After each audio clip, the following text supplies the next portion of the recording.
Hello guys, well ito na nga po ang ating biko recipe for today.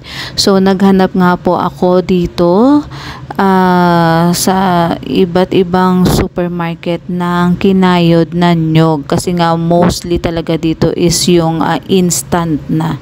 So nagwo-worry talaga ako kasi baka hindi ako makapag-create ng latik. So, ayan, pinigaan ko na nga po siya hanggang 2 piga. Yung pangalawang piga, ginamit ko po siya pang saing sa ating malagkit.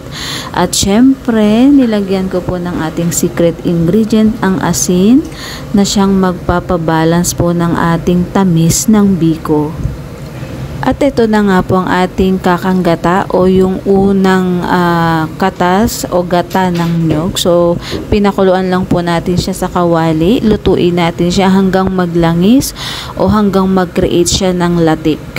Yung iba guys, niluluto nila yung pinakabigas na malagkit sa gata ng nyog. So ako, sinasain ko muna siyang hiwalay gamit ang sa pangalawang gata ng nyog. So ayan, pagka naglangis na siya at naglatik na, dyan ko ngayon ilalagay ang ating malagkit at ang ating asukal.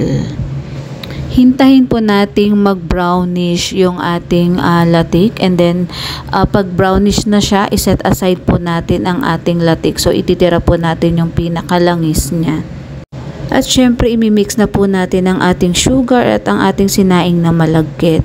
So halu-haluin po natin siya at palatandaan kung luto na ang ating biko, yung tipong hirap na hirap ka ng haluin. So, pwede na natin siyang hanguin at ilagay sa ating Tupperware. At syempre, wag natin kakalimutang ilagay yung ating toppings na latik sa ibabaw. And this time, titingnan natin kung anong masasabi ng aking friend coming from Indian nationality. And syempre, sinuggest ko mas masarap ang biko pag may kape. Livia. Really good. Livia is Indian nationality. Good. I'll take some video for you.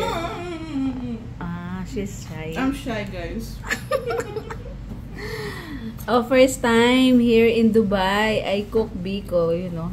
You know, while cooking this one, I'm worried. Maybe I cannot make this. I can't produce this one.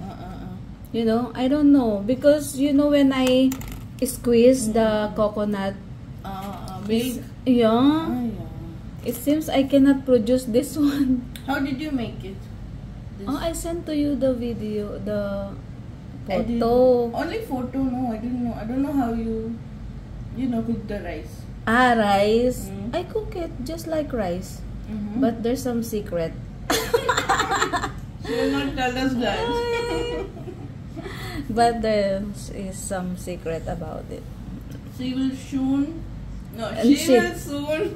post the video. Yeah, on the video. Okay, so you gotta watch it. Okay, bye. Good review from Indian nationality.